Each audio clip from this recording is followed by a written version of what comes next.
versículo 8 em diante. Livro de 2 Samuel, capítulo de número 23, do versículo de número 8 em diante. Enquanto os irmãos procuram, eu me alegro mais uma vez em retornar a esta casa e sou grato a Deus pelo convite que nos foi feito através da pessoa do presbítero Maia. Grato a Deus pela confiabilidade da palavra através da vida do pastor. Que Deus venha abençoar toda esta casa em nome de Jesus. Segundo livro de Samuel, capítulo de número 23, a partir do versículo de número 8. Quem achou, diga amém. Amém. Que diz assim: estes são os nomes dos valentes que teve Davi: Josebe-Basebete, filho de Taquemoni, o principal dos capitães. Este era Adino, o eslita, que se opusera a 800 e os feriu de uma vez. E depois dele, Eleazar, filho de Dodor, filho de Aoi, entre os valentes que estavam com Davi, quando provocaram os filisteus que ali se ajuntaram à peleja, e quando de Israel os homens subiram, este se levantou e feriu os filisteus até lhe cansar a mão e ficar a mão apegado à espada. E naquele dia o Senhor operou um grande livramento, e o povo voltou somente para tomar o despojo. Depois dele, Samar, filho de Agé, o Ararita, quando os filisteus se ajuntaram numa multidão, onde havia um pedaço de terra cheio de lentilhas, todo o povo fugiu diante dos filisteus. Este se pôs no meio daquele pedaço de terra e o defendeu, e feriu os filisteus, e o Senhor operou grande livramento. Amém? Vamos assentar. Glória a Deus. Estamos no culto. Aleluia, Deus. Na direção dos varões. Esta palavra que Deus tem colocado em nossos corações, para que possamos entender o texto. Há um contexto bíblico que eu quero compartilhar com os amados irmãos. Aleluia. E o texto vai dizer que Davi, ele tem a unção de rei na sua adolescência, digamos assim. A Bíblia vai descrever que por mais que Davi tenha a unção de rei, quem está sentado sobre o trono é Saul. Diz a Bíblia que da promessa até o cumprimento da promessa, que é Davi de fato assentado sobre o trono, existe um tempo que eu chamo de processo. E o processo é o aperfeiçoamento de Deus, para que quando a promessa se cumprir, nós venhamos estar conforme a vontade dele. Davi tem um óleo, uma unção de rei sobre a sua cabeça, porém ele ainda é pastor de ovelhas, ele ainda vai para o pasto. E ser pastor de ovelha naquela época não é a melhor profissão. Bom é ser guerreiro de exército.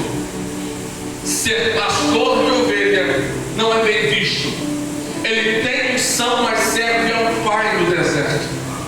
Ele serve tanto ao pai que o pai diz de Davi: vá alimentar os seus irmãos, leva pão, leva queijo. Se fosse um dia de hoje, o pai de Davi está dizendo: leva uma marmita para o seu irmão. Ele tem unção de rei, mas está levando marmita. porque unção não tira de ninguém servidão. Não é porque eu tenho uma unção que Deus escolheu sobre a minha vida que eu não posso servir. Aleluia. Diz o texto que Davi vai alimentar os seus irmãos. A história nós conhecemos, e o texto descreve que quando ele chega a um certo filisteu chamado Golias, que está afrontando a Deus e ao povo de Deus, Davi vê aquela situação e indaga: quem é esse incircunciso? Ele não tem aliança. Eu tenho, eu vou vencer. E a história nós sabemos. Davi é vitorioso. Quem vencesse Golias ficaria com riquezas e se casaria com a filha de Saul, Mical. Alguém pode pensar: já casou com a filha do rei, já tem a unção de rei, Saul vai dar lugar. Mas Deus não trabalha assim. Deus tem tempo e Deus tem processo. Isaías 55, versículo 8 e 9 diz: assim como os céus são mais altos do que a terra, os meus pensamentos são maiores que os seus. É Deus dizendo: você tem um pensamento do que fazer, mas o que eu planejei, o que eu pensei para você é maior. Alguém pode pensar: só Saul dá lugar, mas não foi assim. Diz o texto que as mulheres em Israel entoaram cânticos depois da vitória de Davi sobre Golias e de Israel sobre os filisteus. E o cântico entoado era: Saul matou milhares, mas Davi matou dezenas de milhares. Observe que para Saul é dado milhar, mas para Davi dezenas de milhares. O cântico aparenta ser bom, e de fato é. O povo se alegra, mas Saul fica enciumado, e o ciúme de Saul é demoníaco. Isso faz com que aconteça uma implacável perseguição. Saul vai mandar matar Davi. Davi se vê acuado, porque em qualquer lugar do território de Israel há homens de Saul. Se pegar, Saul não vai colocar atrás das grades, Saul vai matar. Davi se vê tão acuado que o texto diz que ele foi até os sacerdotes e sumos sacerdotes. Saul matou a classe sacerdotal. Davi percebe: se ele matou os sacerdotes porque eu estive com os sacerdotes, se eu for para a casa dos meus amigos, Saul mata os meus amigos. Se eu for para a casa dos meus irmãos, Saul mata os meus irmãos. Se eu for para a casa dos meus pais, Saul mata a minha família. Davi não tem o abraço de um irmão, Davi não tem o colo da mãe, Davi não tem o conselho de um pai, nem mesmo, aleluia, um amigo para chorar no teu ombro. Davi se vê sem expectativa. É nesse momento, sem expectativa, que Davi vai se esconder. E esconderijo faz parte do processo de Deus para o aperfeiçoamento. O texto diz que Davi vai se esconder em um lugar chamado de caverna de Adulão. Já adianto, é na caverna que Deus começa a mudar a história de Davi e de outras pessoas.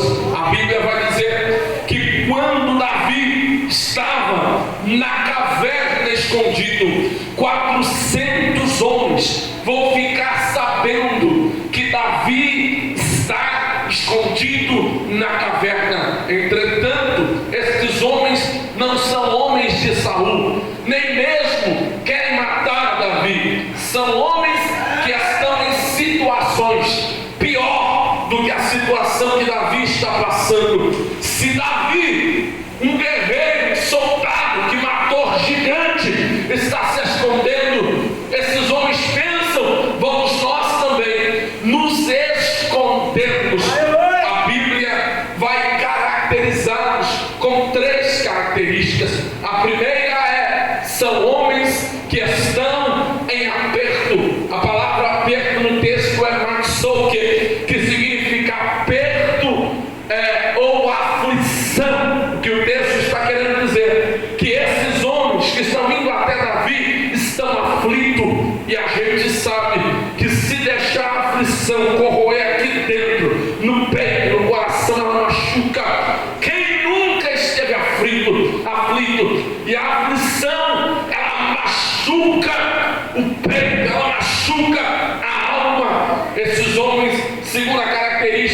o texto diz que estão endividados. O endividamento aqui, de acordo com o dicionário Strong, preste atenção, já vou acabar a introdução. Esse endividamento se dá porque esses homens, provavelmente, eles deviam a um credor. E naquele tempo, se você não paga um credor, se pagava durante o período da escravidão. Muitos homens nesse período morriam.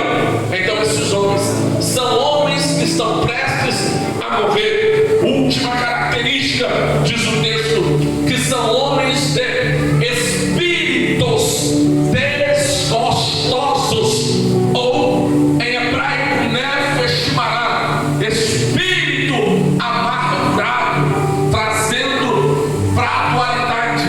São homens depressivos, mas eu disse que é na caverna que Deus muda a história. Quando todos esses homens estão junto com Davi, o texto sagrado diz que Davi se fez chefe deles. A palavra chefe no texto dá a ideia de capitão de um exército. O que o texto está dizendo é: e Davi fez daqueles homens soldados. Lá vai a primeira aplicação nesta noite. Davi é a tipologia de Jesus Cristo, e nós, a igreja, somos a tipologia desses homens e mulheres amargurados, depressivos, beberrões, prostitutos, usados drogas, vivíamos no lamaçal do pecado, mas foi se encontrar com Jesus Cristo que Ele nos fez soldados. Esses homens entraram na caverna sem expectativa de vida, mas estão saindo da caverna como soldados. A palavra nesta noite é essa.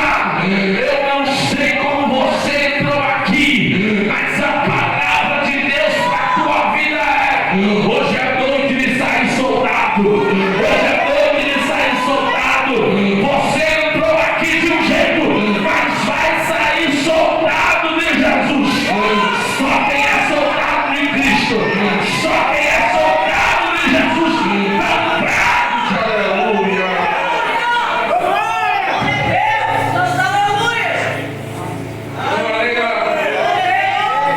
Saul morre, Davi assume o trono. Davi tem um exército, e é muito mais do que esses 400, são milhares de soldados. Porém, Davi tem um princípio de honra. Quem esteve com ele na caverna, eu vou honrar. É daí que acreditamos que sai o que chamamos de valentes de Davi. São 37 homens que não temem a morte, não temem o inimigo, não temem a guerra, não temem a luta. Porém, entre os 37 há 3 valentes, que são os homens mais corajosos, são os homens mais audaciosos, são os homens que não olham o tamanho do inimigo, não olham a quantidade do inimigo. São homens que são cheios do Espírito e por isso encaram qualquer luta. São os 3 valentes de Davi. Eu prego sobre eles e termino a mensagem. O primeiro é José Vivacebete. O segundo se chama Eleazar. E o terceiro Samar. O primeiro, José Vivacebete, é um homem que o texto diz que os filisteus vêm contra ele. E esse homem, diz o texto, que ele se opusera. Opusera vem de oposição.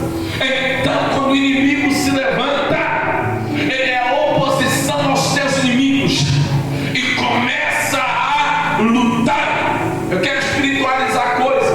Efésios capítulo 6 foi lido hoje aqui. A nossa luta não é contra a carne e nem o sangue, mas é contra as sortes espirituais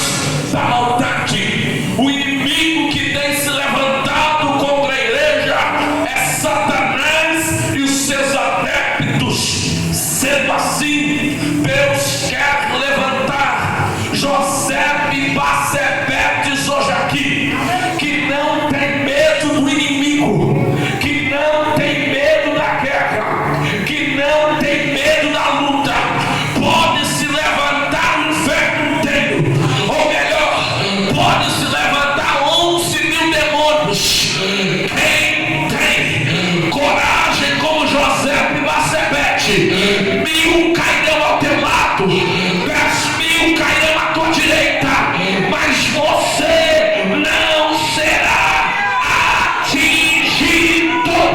Deus não chamou uma igreja covarde, Deus chamou uma igreja com coragem, Deus chamou uma igreja com coragem.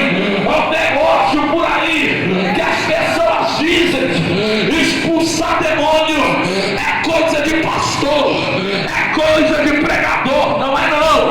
Aceitou Jesus como Salvador, foi discipulado, passou pelas águas batismais, é membro do corpo de Cristo. Está escrito: eis que vos dou poder para pisar serpentes e escorpiões. Deus deu autoridade para a igreja para vencer demônios, para vencer demônios. Vai deixar o diabo destruir a tua casa, vai deixar o diabo destruir o teu casamento, vai deixar o diabo destruir a tua família. Deus está dizendo: eu te dei poder para vencer o inferno. Quem recebe esta palavra?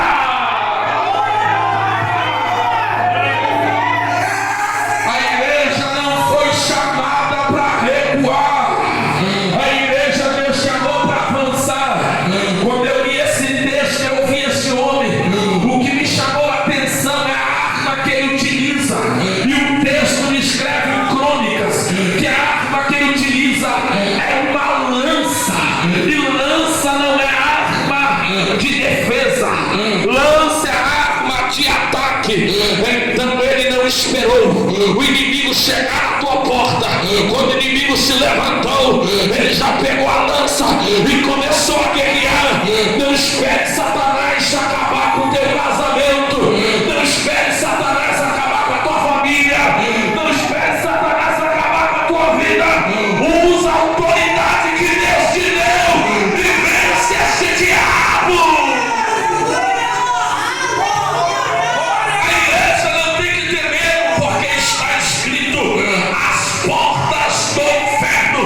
Não é a porta da igreja, é a porta do inferno. E as portas do inferno não prevalecerão contra a igreja de Deus. A igreja tem poder na terra, não é a igreja que tem que recuar, é o inferno que tem que recuar para uma igreja que tem poder.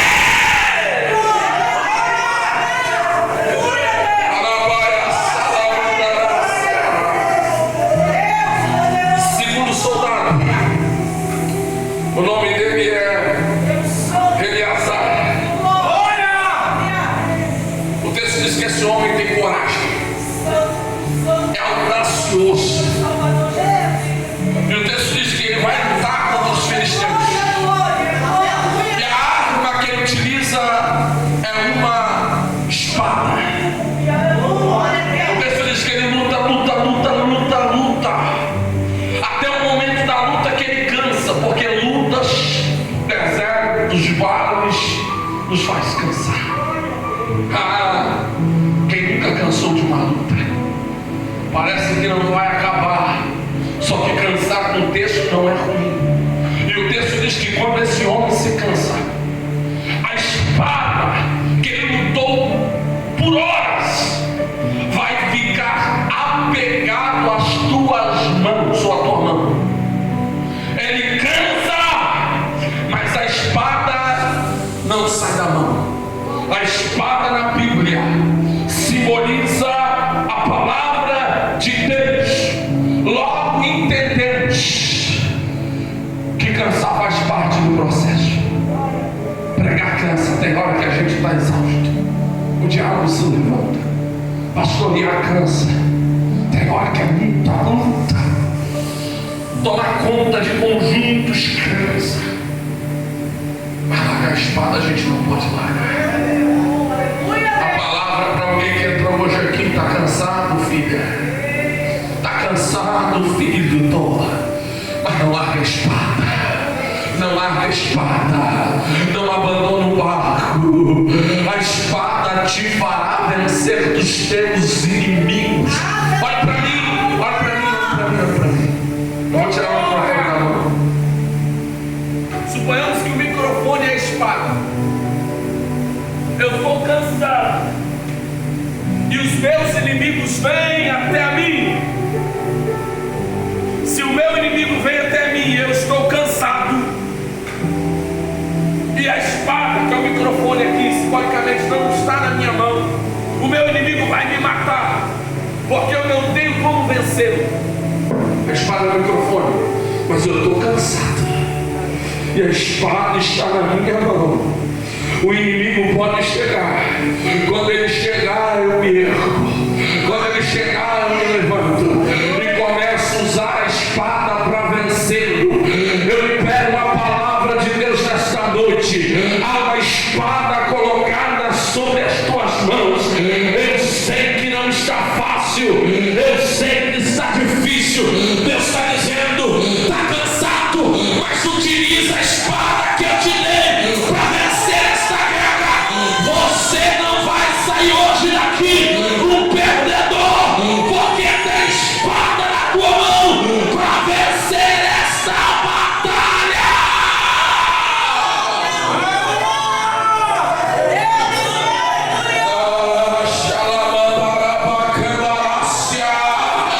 Jesus está no deserto, Satanás está contra o Cristo, ele nos transforma a pedra em pão, e Jesus vai dizer, nem só de pão viverá o homem, mas de toda a palavra que sai da boca de Deus. Se não fosse a palavra fez Jesus vencer, e a palavra fará a igreja ser vencedora nesta noite. Só quem ama a palavra de Deus, só quem ama a palavra de Deus adora.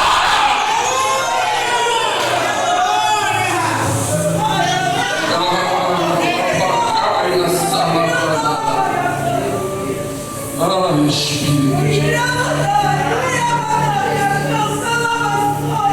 A Bíblia vai dizer que esse homem venceu os seus inimigos. Vou para o último soldado para terminar na hora. O último soldado se chama de Samar. E essa história aqui me chama muito a atenção. Redobra só um pouquinho a atenção, você vai entender a maravilha. Samar, ele é um agricultor, soldado, mas é agricultor.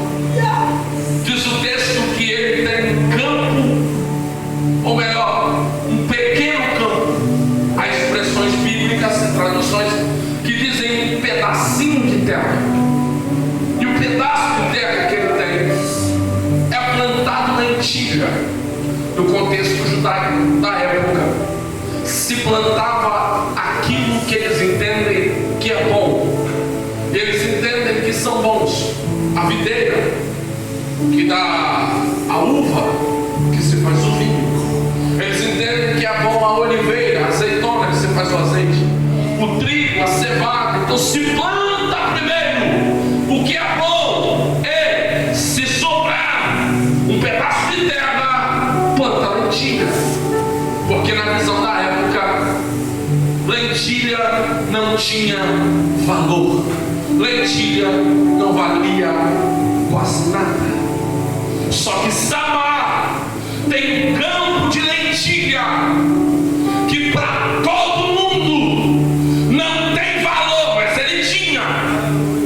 Diz o texto que os filisteus vêm vorazes, e no texto eles vêm como diabo, porque aonde eles passavam, eles roubavam aquilo que tinha valor. Eles destruíam para que quem fugiu quando voltasse não tivesse nada, e matavam quem encontrava. Quem é que rouba, mata e destrói. Então vem os filisteus roubando, matando e destruindo, e o texto diz que todo o povo fugiu, mas Samar permaneceu na terra para defender o que Deus havia lhe dado. Por mais que todo mundo dizia, não tem valor.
não tinha muito valor, permaneceu.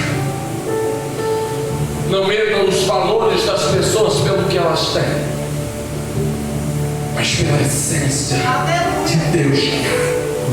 Para encerrar, eu vou te contar um motivo porque Samar permaneceu na terra. Samar permaneceu na terra porque acreditamos que foi Samar quem arou a terra. E arar a terra não é fácil. Quem já trabalhou na roça sabe como é que é. Se arar a terra fosse fácil, nós não utilizaríamos animais para arar a terra para a gente. Então quem ara a terra é Samar. Quem planta a semente na terra é Samar. Quem rega a semente na terra é Samar. Quando o broto começa a crescer, é Samar quem cuida. E a lei da semeadura diz: aquilo que eu planto, eu tenho que colher. Mas na hora de colher, vai vir filisteu para arrancar aquilo que eu suei, aquilo que eu reguei com lágrima. Ah, não é filisteu que vai arrancar, não é potestade que vai arrancar, não é diabo que vai arrancar. Eu vou permanecer na terra. E se Deus quem me deu, se foi Deus quem me deu, por mais que todo mundo diga pequeno, não vai dar lugar nenhum, eu vou permanecer, eu vou permanecer. Deus está dizendo: eu estou dando autoridade para você permanecer e vencer os teus inimigos. Se coloca de pé, por favor, para mim terminar. General! Laia salamanduca, laia salamandana, xalabacalabaxa. Glória te damos, Deus! Há um exército hoje aqui, Aleluia! pequeno porém poderoso. Há um exército hoje aqui. Oh Deus soberano. Todos nós temos o mesmo inimigo. Eu disse que a nossa luta não é contra a carne nem o sangue. Eu não tenho que lutar contra alguém que aqui está. Eu não vou com a cara do mar. Não. Minha guerra não é contra ele. A nossa guerra é contra o inferno. Então há um exército hoje aqui. E nós temos o inimigo em comum, o inferno. Não é porque eu venci a minha guerra interna que eu não posso ajudar você a vencer a tua guerra. E agora a gente vai batalhar na oração. Vamos batalhar uns pelas vidas dos outros. Eu vou orar pela tua casa e você vai orar pela minha casa. Eu vou orar para a casa do pastor. O pastor vai orar pela casa da Débora. A Débora vai orar pela casa do Felipe. A gente vai batalhar no exército só. Aleluia! Aleluia, Deus! E nós cremos que sairemos vitoriosos hoje aqui. Aleluia. Deus estará levantando aqui agora Eleazares, José e Bacebetes e Samás. Entra na batalha, por favor. Arabacandu, Calamanda, recebe a Natabaxa. Espírito Santo de Deus. Há um exército que está se levantando neste ambiente. E sem a tua força, Espírito, esse exército não é nada. Então, como fez em Ezequiel 37, no texto tem uma visão, faça hoje aqui, assopra Espírito dos quatro cantos e coloca esse exército de pé. E em nome de Jesus, nós começamos a interceder pela casa. Senhor, eu intercedo pela casa.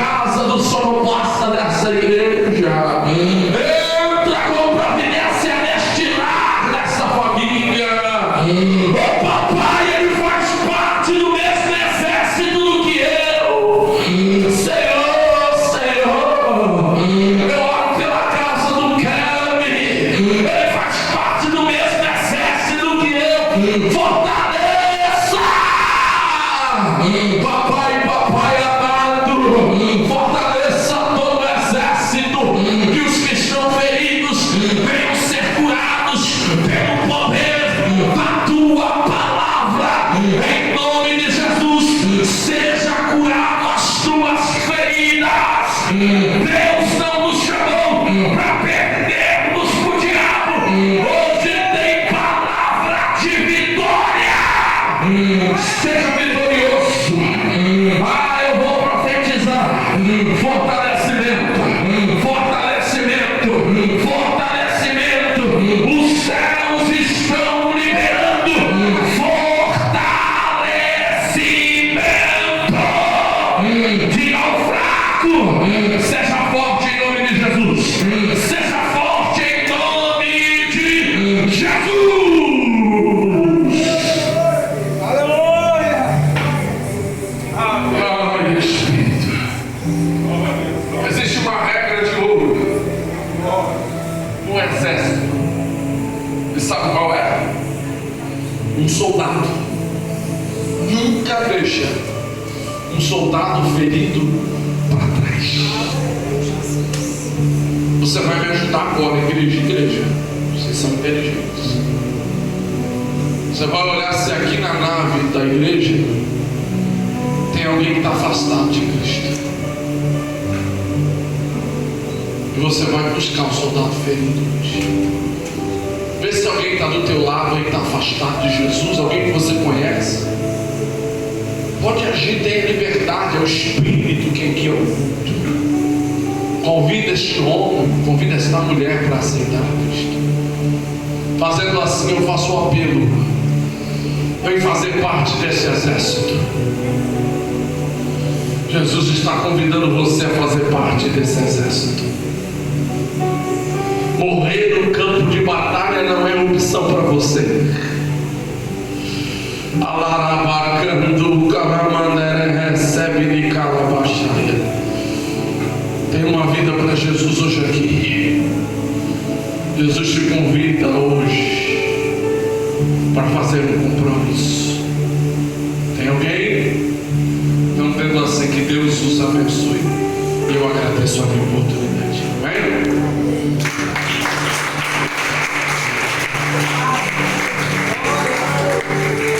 Graças a Deus. Aleluia, Deus. Deus possa estar abençoando Deus, glória. teu Aleluia. evangelista pelo baixo, tua casa, tua família, toda a tua parentela, teu ministério. Deus possa cada dia derramar toda a sorte de Deus e continuar te usando assim poderosamente como tem te usado. Que Deus, em nome de Jesus, venha derramar do céu uma unção diferenciada sobre a tua vida, em nome de Jesus Cristo, porque assim diz o Senhor. Irás